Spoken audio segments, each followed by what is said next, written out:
के इस वीडियो में हम बात करेंगे railway group D means RRB railway group D का जो ऑनलाइन फॉर्म आपका इस समय अप्लाई हो रहा है, जो कि फ्रेंड्स 23 जनवरी 2025 से फॉर्म आपके स्टार्ट हो चुके हैं और 22 फरवरी तक आपको इसमें जो आवेदन है वो करना है। अब यहाँ पर फ्रेंड्स जो कैंडिडेट हैं वो कुछ गलतियाँ यहाँ पर कर रहे हैं जो कि कास्ट सर्टिफिकेट में है, साथ में फ्रेंड्स उनके फोटोग्राफ एंड सिग्नेचर से रिलेटेड भी वो गलती यहाँ पर कर रहे हैं, तो उनका जो फॉर्म है वो फ्रेंड्स रिजेक्ट होने के चांसेस ज़्यादा है। अगर आपने प्रीवियस वैकेंसी देखी होगी, जैसे एएलपी की वैकेंसी थी आपकी, या फ्रेंड्स आपके यहाँ पर जितने भी सीएन है 04, 05, 06, 07, इनमें फ्रेंड्स यहाँ पर जो भी फॉर्म रिजेक्ट आपके हुए हैं, या तो वो फोटोग्राफ सिग्नेचर की वजह से हुए हैं क्योंकि वो ब्लर थे, या वो क्लियर नहीं थे, या स्पेसिफिकेशन के अकॉर्डिंग नहीं थे, या फ्रेंड्स आपके जो अदर क्राइटेरिया है अगर आपने उनमें भी कोई गलती की है तो आपके फॉर्म रिजेक्ट हो जाते हैं। तो अगर अपने फॉर्म को आपको रिजेक्ट नहीं करना है तो फ्रेंड्स आपको जो फॉर्म है वो बिल्कुल सही ढंग से अप्लाई करना होगा। और मान लीजिए आपने अप्लाई कर दिया है और कोई गलती कर दी है तो आप करेक्शन कर सकते हैं 25 फरवरी से 6 मार्च 2025 तक। अब यहाँ पर हम बात करेंगे कैसे आपको यहाँ पर आवेदन करना है, और इसमें फ्रेंड्स जो वैकेंसीज है इसमें 18 से 36 साल के जो कैंडिडेट हैं वो अप्लाई कर सकते हैं। बाकी अदर कैंडिडेट को, जो रिजर्व कैंडिडेट है, उनको अपर एज में जो छूट है वो आपकी मिल जाएगी। 1 जनवरी 2025 को ये जो क्राइटेरिया है वो आपका यहाँ पर काउंट किया जाएगा। तो ये फ्रेंड्स आपको जानकारी देखने को मिल जाती है इसकी नोटिफिकेशन में। इसके अलावा फ्रेंड्स यहाँ पर ध्यान रखिएगा, जो भी आपका कास्ट सर्टिफिकेट है जो क्लोजिंग डेट है उससे पहले का आपका बना होना चाहिए। ईडब्ल्यूएस सर्टिफिकेट फाइनेंशियल ईयर 2023-24 का आप यहाँ पर अपलोड करेंगे। और इसके अलावा फ्रेंड्स जो भी आपके सर्टिफिकेट्स हैं वो फ्रेंड्स 1 अप्रैल 2024 के बाद के ही होने चाहिए। तो ये फ्रेंड्स आपको यहाँ पर ध्यान रखना है और उसके अकॉर्डिंग आपको ये अपलोड करना है। अब बात करते हैं कैसे आपको आवेदन करना है। तो देखिए, रेलवे का जो ये पोर्टल है जहाँ से आप इसमें आवेदन कर रहे हैं, अब आपको यहाँ पर अप्लाई सेक्शन पर 2 ऑप्शंस मिलते हैं। अगर आप पहले से रजिस्टर हैं तो आप ऑलरेडी हैव एन अकाउंट पर जाकर सिंपली लॉगिन कर सकते हैं, और अगर आप पासवर्ड भूल गए हैं तो फॉरगेट पासवर्ड कर सकते हैं। और पासवर्ड आपको यहाँ पर देखिए mobile number, date of birth और I am not a robot पर क्लिक करके आप यहाँ से आपका जो पासवर्ड है वो ले सकते हैं। इसके अलावा लॉगिन विद आधार, तो अगर आप आधार कार्ड के साथ लॉगिन करना चाहें तो आधार कार्ड नंबर डालिए, जनरेट आधार ओटीपी कीजिए, आई एम नॉट ए रोबोट पर क्लिक कीजिए और लॉगिन यहाँ से आप कर लेंगे। तो ये फ्रेंड्स 2 ऑप्शंस आपको यहाँ पर दिए गए हैं लॉगिन करने के लिए। और अगर फ्रेंड्स मान लीजिए आप पहली बार रजिस्ट्रेशन कर रहे हैं तो आपको यहाँ पर क्रिएट एन अकाउंट पर क्लिक करना होगा। बस ये ध्यान रखिएगा, अगर आपने पहले कभी रजिस्ट्रेशन किया है तो आपको दोबारा से रजिस्ट्रेशन करने की ज़रूरत नहीं होती। सबसे पहले नेशनलिटी ऑप्शन है, तो नेशनलिटी आप यहाँ सेलेक्ट कर लेंगे। मैं आपको यहाँ पर स्टेप बाय स्टेप सभी प्रोसेस बताऊंगा क्या क्या जानकारी आपको फिल करनी है। तो देखिए, सबसे पहले आपको यहाँ पर आपका जो नाम है वो आपको एंटर करना होगा और इसे आपको यहाँ पर रीटाइप करके वेरीफाई करना होगा।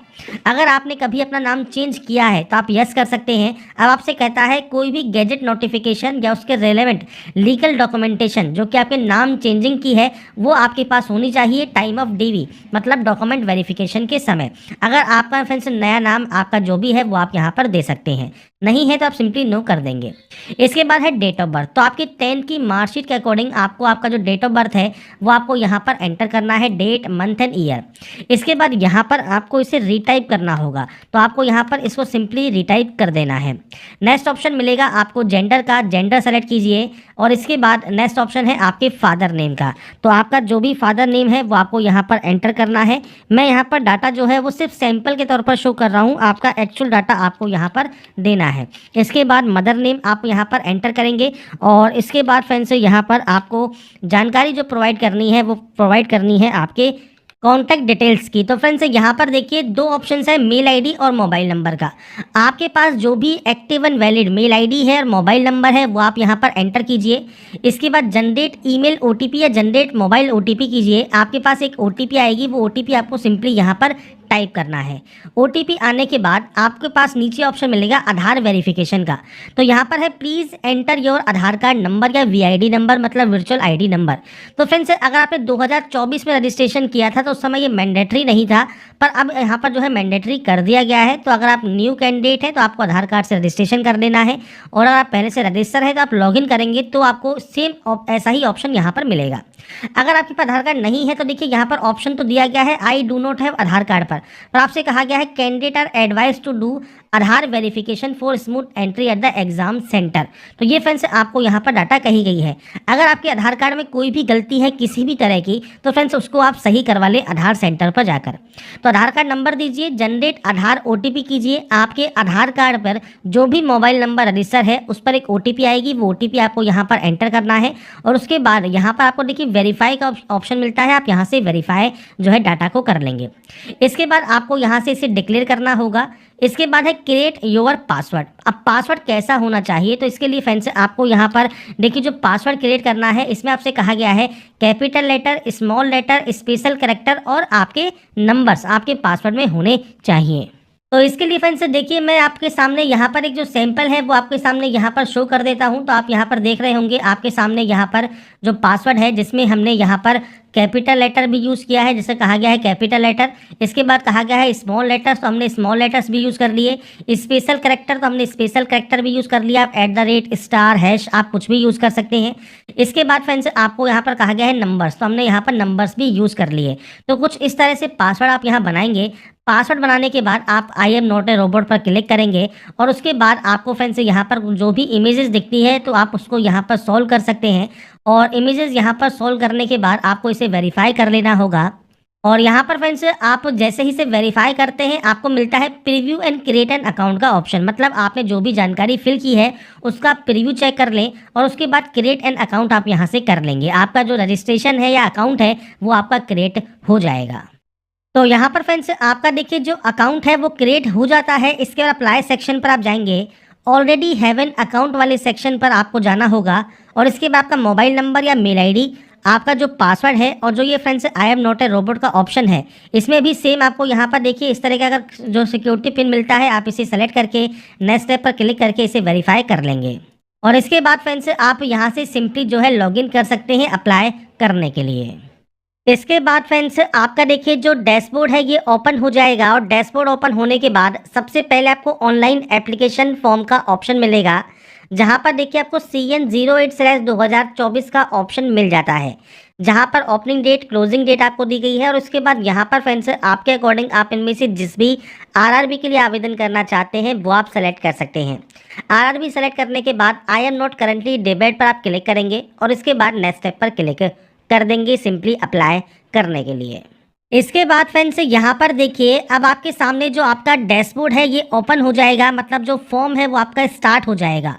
इसमें सबसे पहले आपको यहाँ पर ऑप्शन मिलेगा मैरिटल स्टेटस का। तो आपको यहाँ पर आप मैरिड है तो मैरिड सेलेक्ट कीजिए, अनमैरिड है तो आप अनमैरिड सेलेक्ट कर सकते हैं।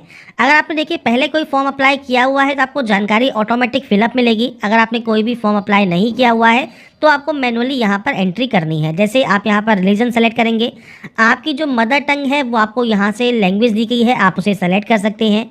आप किस लैंग्वेज में अपने एग्जाम को चाहते हैं वो आपको यहाँ पर सेलेक्ट करना होगा। इधर है परमानेंट विजिबल मार्क। अब विजिबल मार्क क्या होते हैं, आपके चेहरे पर, हाथ पर, पैर पर, जैसे कोहनी से नीचे नीचे और ऐसे ही आपके घुटने से नीचे नीचे जो भी आपका विजिबल कोई भी कट का निशान है, कोई मोल है, कोई बर्न का निशान है, कोई कट का निशान है जो कि विजिबल हो तो आप उसकी जानकारी दे सकते हैं। नहीं है तो आप नो मार्क की एंट्री कर देंगे। इसके बाद है कम्युनिटी डिटेल्स। ये फ्रेंड्स सेक्शन बहुत इंपॉर्टेंट है क्योंकि आपको यहाँ पर जो रिजर्वेशन है वो आपको इसी सेक्शन से मिलता है। सबसे पहले जनरल ऑप्शन है, जनरल में कोई भी ऑप्शन नहीं है, आप सिंपली जनरल सेलेक्ट करके आगे की प्रोसेस कर सकते हैं। इसके बाद आएगा SC का ऑप्शन। तो अब देखिए SC अगर आप कैंडिडेट हैं तो उस कंडीशन में SC ST OBC के लिए रिजर्वेशन के लिए सेंट्रल गवर्नमेंट ऑफ इंडिया का आपके पास सर्टिफिकेट होना चाहिए। तो आपको यहाँ पर पहले ही कहा गया है सेंट्रल गवर्नमेंट का सर्टिफिकेट आपको यहाँ पर देना है। आई अंडरस्टैंड पर आप क्लिक करेंगे। अब ये तो है आपकी कैटेगरी, SC ST OBC आपकी कैटेगरी होती है। इसके अंतर्गत आपकी जो जाति है वो आपको मेंशन करना है। अब जाति फ्रेंड्स आपकी जो एक्चुअल जाति है आपके कास्ट सर्टिफिकेट पर मेंशन होती है, वही आप यहाँ पर लिखेंगे। आपका जो कास्ट सर्टिफिकेट नंबर है वो आपको देना है। कास्ट सर्टिफिकेट आपका जिसने भी इशू किया है, जिसके डिजिटल साइन हो, कोई सील लगी हो या मोहर लगी हो, जो भी आपका साइन जिसने भी किया होगा, जिसने ये इशू किया होगा वो कौन है, तो वो आपको यहाँ पर देखिए ऑप्शंस मिल जाते हैं आपके अकॉर्डिंग। जिन्होंने भी ये जारी किया है आपको इनमें से वो ऑप्शन यहाँ पर सेलेक्ट करना होगा। ये फ्रेंड्स आपके अकॉर्डिंग ऑप्शन आप यहाँ पर सेलेक्ट कर लेंगे। इसके बाद फ्रेंड्स यहाँ पर होगा इशूइंग स्टेट, किस स्टेट से ये इशू हुआ है। इसके बाद है डेट ऑफ इशू, आपका सर्टिफिकेट कब इशू हुआ है आप उसकी जानकारी यहाँ पर प्रोवाइड करेंगे, तो आपके अकॉर्डिंग जो भी आपका यहाँ पर डेट ऑफ इशू है वो आपको देना होगा। अब एससी और एसटी, ये तो एससी की बात हो गई, ऐसे ही सेम एसटी का भी है, तो आपको एसटी में भी सेम आपको जानकारी देनी है। आपका ट्राइब का नाम क्या है, सर्टिफिकेट क्या है, वो आपको जानकारी देनी होगी। अब यहाँ पर देखिए एक ऑप्शन मिलता है आपको कि आपको फ्रेंड्स यहाँ पर जो ट्रेवलिंग पास है रेलवे का, वो अगर आपको नहीं चाहिए, मान लीजिए आप ट्रेवलिंग पास नहीं लेना चाहते हैं, आप सिंपली नो कर दें, कोई भी ऑप्शन आपके सामने यहाँ पर नहीं आएगा। पर अगर आपको ट्रेवलिंग पास चाहिए तो आपको यहाँ पर यस करते हैं, तो उसके बाद आपको यहाँ पर सबसे पहले देना है रेलवे स्टेशन। आपके पास सबसे पास जो भी रेलवे स्टेशन है उसका नाम आप देंगे। जैसे मान लीजिए हमारा जो सेंटर मान लीजिए लगता है कि हम यहाँ पर जैसे मैं यहाँ पर आपको लिख रहा हूँ हमारे तहसील का नाम, तो हमारा जो भी सेंटर लगता है रेलवे स्टेशन का, जो भी रेलवे स्टेशन सबसे पास में है उसकी जगह का नाम आपको देना है। यहाँ से ही आपकी टिकट आपको यहाँ पर मिलेगी, जहाँ पर भी आपका सेंटर आएगा तो वही आपको यहाँ पर देना है। इसके बाद यहाँ पर देखिए कहा गया है upload your valid caste certificate. तो आपका जो कास्ट सर्टिफिकेट है सेंट्रल गवर्नमेंट का, वो आपको PDF फॉर्मेट में अपलोड करना है, ओनली इन PDF। तो आपको फ्रेंड्स से डॉक्यूमेंट को 500 KB के अंतर्गत आपको यहाँ पर जो है आपको यहाँ पर अपलोड करना होगा। ये बात हो गई आपके SC की और ST की। तो ST में भी आपको यहाँ पर जो है सर्टिफिकेट अपलोड करना आपको ज़रूरी रहता है। तो यहाँ पर फ्रेंड्स अपने सर्टिफिकेट्स को आप अपलोड कर सकते हैं, मतलब कास्ट सर्टिफिकेट को। इसके बाद बात आती है OBC की। अब OBC में भी फ्रेंड्स आपको यहाँ पर पूछता है आप नॉन क्रीमी लेयर से बिलोंग करते हैं। अगर आप NCL से बिलोंग करते हैं तो ही आप यस करेंगे, नहीं तो आप नो करते हैं तो आपसे कहता है कि आप जनरल से ही फॉर्म को अप्लाई कर दें, क्योंकि आपको कोई भी रिजर्वेशन किसी भी तरह का नहीं मिलेगा। तो आपके पास NCL का सर्टिफिकेट होना ही चाहिए। अब आपसे देखिए OBC NCL में क्या कहा गया है कि आपके पास जो फ्रेंड्स सर्टिफिकेट है प्रिस्क्राइब्ड फॉर्मेट में closing date of submission of और एप्लीकेशन फॉर्म से पहले का आपके पास होना चाहिए, और आपके पास सेल्फ डिक्लेरेशन भी आपके पास यहाँ पर होना चाहिए कि आप क्रीमी लेयर से बिलोंग नहीं करते हैं। तो ये फ्रेंड्स आपको यहाँ पर जानकारी देनी है। कास्ट का नाम, आपका community certificate number, community certificate issue किसने किया है, और डेट ऑफ इशू आपको देना होगा।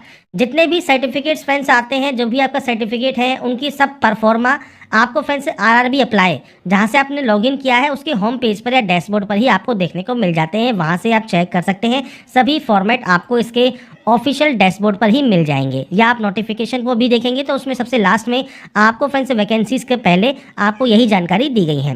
तो यहाँ पर आपके अकॉर्डिंग आप अपनी कम्युनिटी सेलेक्ट कर लेंगे। अब बात करें EWS की, तो EWS में भी फ्रेंड्स आपसे कहा गया है अगर आप बेनिफिट यहाँ पर लेना चाहते हैं तो आपके पास प्रिस्क्राइब्ड फॉर्मेट में आपके पास जो सर्टिफिकेट है वो आपका होना ज़रूरी है। बस ध्यान रखिएगा EWS अलग चीज़ होती है और EBC अलग चीज़ होती है, तो ये चीज़ आपको बस यहाँ पर ध्यान रखना है। आप EWS से आते हैं या EBC से आते हैं, तो आपका जो EWS सर्टिफिकेट है वो भी आपको यहाँ पर सर्टिफिकेट नंबर, किसने इशू किया है, डेट ऑफ इशू आपको देना होगा। लेटेस्ट सेशन का आपके पास जो है वो आपके पास सर्टिफिकेट होना चाहिए। तो आपके अकॉर्डिंग आपका सर्टिफिकेट आप दे देंगे। इसके बाद है आपका पोस्टल एड्रेस। दो तरह से एड्रेस है, प्रेजेंट और आपका परमानेंट। अब ये आपके अकॉर्डिंग आपको डाटा देनी है, आपका स्टेट कौन सा है, आपका डिस्ट्रिक्ट कौन सा है, आपका पूरा एड्रेस क्या है, आपका नियरेस्ट सिटी कौन सी है या मेजर टाउन कौन सा है, पिन कोड क्या है, ये आपको देना होगा। प्रेजेंट परमानेंट एड्रेस सेम है तो आप सेम पर क्लिक करें, अलग अलग है तो आप अलग अलग एंट्री कर सकते हैं और उसके बाद यहाँ से डाटा को सेव एंड नेक्स्ट कर सकते हैं। इसके बाद फ्रेंड्स आपकी जैसे ही डाटा यहाँ पर सेव हो जाएगी, इसके बाद फ्रेंड्स यहाँ पर जो नेक्स्ट ऑप्शन आएगा वो सबसे पहले आएगा एक्स सर्विसमैन का। तो यहाँ पर फ्रेंड्स देखिए जो एक्स सर्विसमैन कैंडिडेट है वो यहाँ पर यस करेंगे। डिफेंस सर्विस आपकी कौन सी रही है, आपकी रैंक का नाम क्या है, डेट ऑफ ज्वाइनिंग को क्या है आपकी। इसके अलावा अगर आप स्टिल वर्किंग हैं तो आप यस करेंगे, नहीं है तो आप नो करेंगे और डेट ऑफ डिस्चार्ज आपको देना होगा।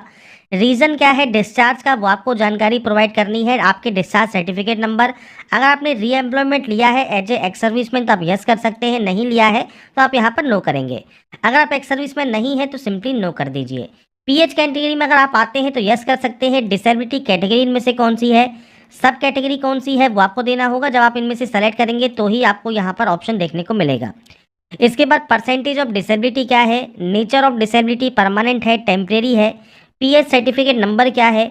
अगर आपके पास UDID नंबर अवेलेबल है तो आप दे सकते हैं। PH सर्टिफिकेट इशू कब हुआ है वो जानकारी आपको देनी होगी। नहीं है पीएच तो आप सिंपली नो कर सकते हैं। ऐसे ही स्क्राइब्स के बारे में है, अगर आपको राइटिंग एबिलिटी अगर आपकी अफेक्टेड है, आप राइट नहीं कर सकते हैं, तो आपको फ्रेंड्स इस कंडीशन के लिए आपको स्क्राइब मिलता है। अगर फ्रेंड्स आपको स्क्राइब चाहिए, अगर आपका पीएच कैटेगरी में अगर आपका राइटिंग एंड अफेक्टेड है, तो आप यहाँ पर यस कर सकते हैं और उनकी जानकारी आप यहाँ पर प्रोवाइड कर सकते हैं। नहीं है तो आप सिंपली यहाँ पर नो कर देंगे। इसके बाद आता है ईबीसी सर्टिफिकेट होल्डर। अब ये क्या है, अगर आपका जो फ्रेंड्स एनुअल इनकम है फैमिली का, वो या तो 50,000 से कम है या आपके पास बीपीएल कार्ड है, तो ही फ्रेंड्स आप इस ऑप्शन को यस करेंगे। यहाँ पर ध्यान रखिएगा, आपको कोई भी रिजर्वेशन नहीं मिलता। आपको ईबीसी का जो बेनिफिट मिलता है वो मिलता है ओनली फीस में। तो आपको फीस में जो छूट है वो आपको मिल जाएगी, मतलब जो 250 रुपये फीस है वो आपको कम से कम पे करनी होगी। तो ये फ्रेंड्स आपको तभी बेनिफिट मिलता है अगर आप यहाँ पर यस करते हैं। फीस में आपको छूट चाहिए तो आप यस कर सकते हैं। आपका सर्टिफिकेट नंबर, इशूइंग अथॉरिटी कौन सी है, किसने ये जारी किया है, वो जानकारी आप देंगे और डेट ऑफ इशू आपको देना होगा। नहीं तो आप सिंपली यहाँ पर नो कर देंगे। इसके बाद फ्रेंड्स नेक्स्ट ऑप्शन है इंडियन रेलवे में अगर आप एम्प्लॉई हैं तो आप यहाँ पर यस कर सकते हैं। आपने फ्रेंड्स एनओसी के लिए जो आपका कंट्रोलिंग ऑफिसर है उसके पास अप्लाई कर दिया है, तो आप यहाँ पर यस करेंगे और एनओसी मैंडेटरी होता है at the time of dB. तो ये फ्रेंड्स डॉक्यूमेंट वेरिफिकेशन के समय ज़रूरी होता है। आपकी कौन सी कैटेगरी में आप सर्विंग करते हैं, प्लेस ऑफ वर्किंग क्या है और किस पीयू या जोन या यूनिट में आप वर्क करते हैं, वो आपको यहाँ पर सेलेक्ट करना होगा। नहीं है तो आप सिंपली नो कर देंगे। इसके बाद फ्रेंड्स नेक्स्ट ऑप्शन है अगर आपका जो करंट डिपार्टमेंट है, जैसे सेंट्रल गवर्नमेंट का है, स्टेट गवर्नमेंट का है या पीएसयू का है, इनमें से कोई भी अगर आपका ऑप्शन एप्लीकेबल है तो आप उस ऑप्शन को सेलेक्ट कर सकते हैं। जैसे आप फ्रेंड्स सेंट्रल गवर्नमेंट में वर्क करते हैं तो अपनी ऑर्गेनाइजेशन का नाम देंगे, कब से आप काम कर रहे हैं और स्टिल वर्किंग है तो आप यस कर सकते हैं और इसकी जानकारी आप प्रोवाइड करेंगे। इसके बाद फ्रेंड्स नेक्स्ट ऑप्शन आएगा जो कि है friends detail of course completed act apprenticeship, मतलब सीसीएए का। इसकी ही जानकारी मैंने फ्रेंड्स आपको यहाँ पर शो की थी स्टार्टिंग में, रेलवे एक्ट अप्रेंटिसशिप। तो फ्रेंड्स अगर आपने ये किया हुआ है तो ही आपको ये जानकारी यहाँ पर फिल करनी है। इसके लिए आपको यहाँ पर यस करना होगा कि आपने रेलवे से एक्ट अप्रेंटिसशिप किया हुआ है। तो यहाँ पर फ्रेंड्स जब आप यस करते हैं तो सबसे पहले पूछता है नेम ऑफ द ट्रेड। तो यहाँ पर देखिए कोई भी ट्रेड से आपने अप्रेंटिसशिप किया हुआ है, आप यहाँ पर एनी डिसिप्लिन सेलेक्ट करेंगे। इसके बाद है ट्रेनिंग कब से आपकी स्टार्ट हुई है, ट्रेनिंग कब तक चली है, वो जानकारी आपको देनी है। आपका रिजल्ट अगर डिक्लेयर हो गया है तो आप यहाँ पर यस कर सकते हैं। और उसके बाद फ्रेंड्स आपका जो सर्टिफिकेट नंबर है और सर्टिफिकेट डेट है, मार्क्स ऑब्टेन है, फुल मार्क्स है, वो जानकारी आपको यहाँ पर देनी होती है एक्ट अप्रेंटिसशिप की। तो यहाँ पर फ्रेंड्स देखिए एक सैंपल मैंने आपके सामने यहाँ पर शो किया है। जैसे फ्रेंड्स यहाँ पर आपने फ्रेंड्स जो भी अप्रेंटिसशिप किया हुआ है उसमें आपने फ्रेंड्स देखिए जो ट्रेड है वो आपको यहाँ ट्रेड का नाम देखने को मिल जाएगा। इसके बाद आपको प्रवेश पत्र मिलेगा, कब से कब तक आपने यहाँ पर जो है ट्रेनिंग की है, तो आपको जो डेट है वो आपको मेंशन हो जाती है। इसके बाद आपकी परसेंटेज आपको यहाँ पर मेंशन हो जाती है और उसके बाद जारी होने की जो डेट है, आपके सर्टिफिकेट इशू की जो डेट है वो आपको यहाँ पर मेंशन आपको यहाँ पर मिलती है। तो ये जानकारी आपको आपके सर्टिफिकेट पर भी मेंशन होती है और आपने फ्रेंड्स से कब तक किया है वो जानकारी भी आप यहाँ पर चेकआउट कर सकते हैं। प्लेस ऑफ इशू भी आपको यहाँ पर देखने को मिलता है। तो जो भी आपको जानकारी चाहिए वो सब जानकारी आपको यहाँ पर देखने को मिल जाएंगी और इसके अकॉर्डिंग ही जैसा भी आपके पास सर्टिफिकेट है आपके अप्रेंटिसशिप का, उसके अकॉर्डिंग जानकारी आपको एंटर करनी है। अब यहाँ पर फ्रेंड्स देखिए जो प्रॉब्लम यहाँ पर सभी कैंडिडेट को जो है यहाँ पर फेस करनी पड़ रही है वो क्या है, तो वो फ्रेंड्स जो प्रॉब्लम है वो है इसकी ड्यूरेशन। तो आप देख रहे होंगे ट्रेनिंग की जो डेट है वो आपने जब यहाँ पर एंटर की, जो भी फ्रेंड्स डेट हमें यहाँ पर दी गई है, जब हम इसे एंटर करते हैं तो आपके सामने जो ड्यूरेशन आती है वो आती है सिर्फ 11 महीने 30 दिन की। तो यहाँ पर फ्रेंड्स 1 साल के लिए फ्रेंड्स जो आपकी अप्रेंटिसशिप रिक्वायर्ड की गई है उसमें फ्रेंड्स 1 दिन कम आपका यहाँ पर आता है, क्योंकि जो डेट है जिस डेट पर आपका ये खत्म हो रहा है, जो भी लास्ट डेट है उस डेट पर फ्रेंड्स आपका यहाँ पर जो क्राइटेरिया है वो काउंट कर रहा है। तो आपको यहाँ पर फ्रेंड्स अभी देखिए वेट करना है, क्योंकि यहाँ पर क्योंकि फॉर्म अभी स्टार्ट ही हुए हैं तो समस्याएं धीरे धीरे जैसे जैसे आती जाएंगी वैसे वैसे फ्रेंड्स आगे की प्रोसेस में भी आपको उसकी मदद मिलेगी। तो इसके लिए फ्रेंड्स देखिए यहाँ पर क्योंकि अभी फॉर्म स्टार्ट ही हुए हैं तो आपको अभी थोड़ा वेट करना ही होगा, क्योंकि आप वहाँ पर गलत डेट डालकर एंटर नहीं कर सकते आपको, क्योंकि अगर यहाँ पर प्रोसेस करने में कोई भी टाइम लग रहा है, क्योंकि फ्रेंड्स यहाँ पर जब आपको जो ड्यूरेशन है वो 1 साल कंप्लीट नहीं है, आपको कोई भी एरर शो कर रहा है तो आपको यहाँ पर कोई गलत डेट नहीं एंटर करना है, आपको थोड़ा सा वेट करना है। वेट करने के लिए मैं इसलिए कह रहा हूँ क्योंकि फ्रेंड्स यहाँ पर देखिए जो हेल्पलेस नंबर दिया गया है यहाँ पर ये कॉल नहीं उठा रहे हैं। अगर आपका कॉल उठा लेते हैं तो आप एक बार फ़ोन करके ट्राई कर सकते हैं। आपको जो ये मेल आईडी दी गई है इस पर आप मेल करेंगे और आपकी जो समस्या है कि जो ट्रेनिंग की जो सीसीए की अप्रेंटिसशिप ट्रेनिंग ड्यूरेशन है वो 1 साल की नहीं है। तो फ्रेंड्स आपको पूछना है कि आपको क्या करना है।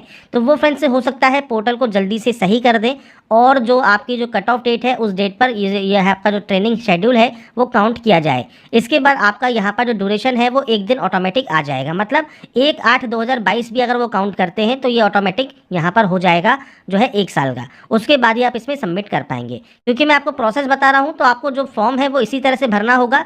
आपकी जैसे ही डेट यहाँ पर 1 साल की हो जाएगी, इसके बाद फ्रेंड्स आपके सर्टिफिकेट नंबर, सर्टिफिकेट डेट, आपके नंबर्स कितने कितने आपने गेन किए हैं वो जानकारी आप देकर यहाँ से फॉर्म को सबमिट कर पाएंगे। ऐसा ही फ्रेंड्स ऑप्शन नीचे है बैंक डिटेल्स का। अब ये जो ऑप्शन है ये फ्रेंड्स मेनली इसके लिए है जो कि आपकी फीस रिफंड के लिए है। जो आपकी फीस रिफंड होगी, जैसे 500 रुपये है तो उसमें 400 रुपये रिफंड होगा। 250 रुपये फीस आपको पे करनी हो रही है तो आपको 250 रुपये जो रिफंड होंगे सीबीटी के बाद, वो फ्रेंड्स आपको जिस अकाउंट में चाहिए आपको उसकी जानकारी देनी है। मेनली आपके बैंक की पासबुक देखिए, बैंक की पासबुक का जो फर्स्ट पेज है उसमें फ्रेंड्स आपको आपके बैंक का account number, bank account holder name, bank का आईएफएससी कोड ये सब देखने को मिल जाएगा। उसके अकॉर्डिंग डाटा को एंटर कीजिए और उसके बाद यहाँ से सेव एंड नेक्स्ट कर दीजिए। इसके बाद फ्रेंड्स नेक्स्ट ऑप्शन आता है आपकी क्वालिफिकेशन का। अब देखिए क्वालिफिकेशन में सबसे पहले फ्रेंड्स यहाँ पर देखिए ऑप्शंस मिलेंगे आपको आईटीआई, 10th और एनएससी का। अब यहाँ पर जैसे आपका 10th है तो 10th को सेलेक्ट कीजिए। क्वालिफिकेशन में आपने किस स्टेट से, किस डिस्ट्रिक्ट से पास किया है, बोर्ड का नाम क्या है तो आपके बोर्ड का नाम आप यहाँ पर पूरा नाम एंटर कीजिएगा। डेट ऑफ पासिंग क्या है वो आपको देना है, रोल नंबर देना है। 10th का जो सर्टिफिकेट का सीरियल नंबर है, सर्टिफिकेट नंबर है, वो जानकारी आपको देकर अपडेट कर देना है। मैं सिर्फ डेमो शो कर रहा हूँ, आपकी एक्चुअल डाटा आपको यहाँ पर एंटर करनी है। ऐसे ही आईटीआई में आपकी आईटीआई किसी भी डिसिप्लिन में है, किस स्टेट से पास किया है, किस डिस्ट्रिक्ट से पास किया है, इंस्टीट्यूट का नाम क्या है, डेट ऑफ पासिंग क्या है। इसके बाद फ्रेंड्स सर्टिफिकेट इशू एनसीवीटी कैसे हुआ है, एससीवीटी से हुआ है, नेशनल ट्रेड सर्टिफिकेट कौन सा है, जानकारी आप यहाँ पर देकर अपडेट कर सकते हैं।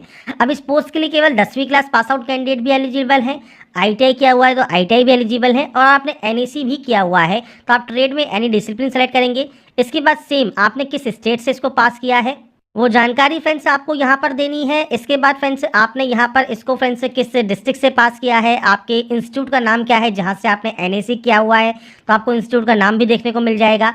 जो आपका सर्टिफिकेट है उस पर डेट ऑफ पासिंग क्या है तो आपका जो डेट ऑफ पास है, रिजल्ट डेट है जो है वही आपको यहाँ पर एंटर करना होगा। तो आपका रिजल्ट डेट आप यहाँ पर एंटर कर देंगे। मैं सिर्फ सैंपल शो कर रहा हूँ, आपके अकॉर्डिंग आपकी डाटा आपको एंटर करनी है। इसके बाद friends certificate issued by NCVT है और certificate type national apprenticeship certificate NAC है। तो ये जानकारी आपको यहाँ पर फिल करना है और उसके बाद आपको यहाँ पर जो है इसको ऐड वाले ऑप्शन पर क्लिक करके ऐड कर देना है। तो बेसिक जानकारी है जो कि आप 10th, आईटीआई या एनएसी जो भी आपने किया हुआ है। अब जिन कैंडिडेट पर एनएसी नहीं है, आईटीआई नहीं है, वो केवल 10th से फॉर्म को अप्लाई कर सकते हैं। जिन्होंने आईटीआई की हुई है वो आईटीआई से फॉर्म को फिल कर सकते हैं। जिसने एनएसी किया हुआ है वो एनएसी से फॉर्म को भी अप्लाई कर सकता है और उसके बाद ही आप इसे ऐड करके नेक्स्ट स्टेप पर जाएंगे। इसके बाद फ्रेंड्स यहाँ पर क्वालिफिकेशन एंटर करने के बाद अब आता है आपका नेक्स्ट ऑप्शन जिसमें आप प्रोफाइल, आपके डॉक्यूमेंट्स अपलोड करेंगे। तो देखिए कास्ट सर्टिफिकेट आपका पहले से ही अपलोडेड है क्योंकि आपने स्टार्टिंग में ही फर्स्ट स्टेप में जो पर्सनल डिटेल है उसमें ही अपलोड कर दिया था। इसके बाद है फोटोग्राफ एंड सिग्नेचर अपलोड।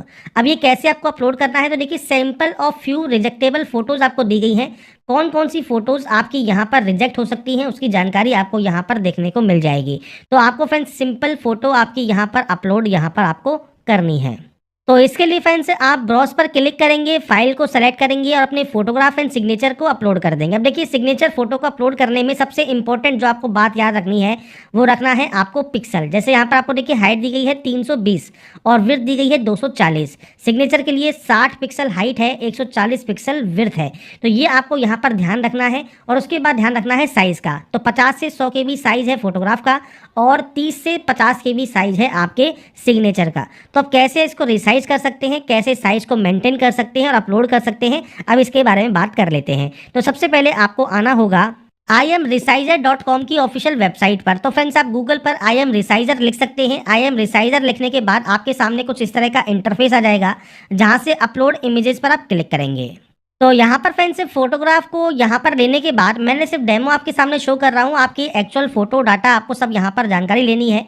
अब यहाँ पर सबसे पहले देखिए फोटोग्राफ के लिए हाइट है 320 तो और आपकी जो विड्थ है वो है 240। तो आपको करना क्या है, आपको यहाँ पर देखिए विड्थ और हाइट दी गई है और यहाँ पर यूनिट को आप सेलेक्ट कर लेंगे पिक्सल में। पिक्सल सेलेक्ट करना जरूरी है। अगर आप यहाँ देखेंगे तो आपको पिक्सल में px में ही वैल्यू यहाँ पर दी गई है। इसके बाद आपको यहाँ पर देनी है विड्थ और इसके बाद आपको हाइट देनी है यहाँ पर। तो आप विड्थ और हाइट यहाँ पर दे देंगे। तो आपसे कहा गया है 320 240, तो आपको 320 240 ही पिक्सल यहाँ पर रखना है। फॉर्मेट आप जेपीजी रख लें। इसके बाद नीचे आइए, फाइल साइज पर जाइए और फाइल साइज पर आने के बाद मान लीजिए आप इसका साइज रखना चाहते हैं, आप मान लीजिए 55 KB, तो आप यहाँ पर 55 KB यहाँ पर लिख देंगे, क्योंकि साइज रिक्वायर्ड है आपका यहाँ पर 50 से 100 KB। तो आप यहाँ पर इसको जो है 55 KB रख सकते हैं, या फ्रेंड्स आप यहाँ पर इसे 70 KB कर दीजिए। और उसके बाद नेक्स्ट डाउनलोड पर आप क्लिक कीजिए। इसके बाद थोड़ा सा वेट कीजिए, आपकी देखिए इमेज यहाँ पर डाउनलोड हो जाएगी।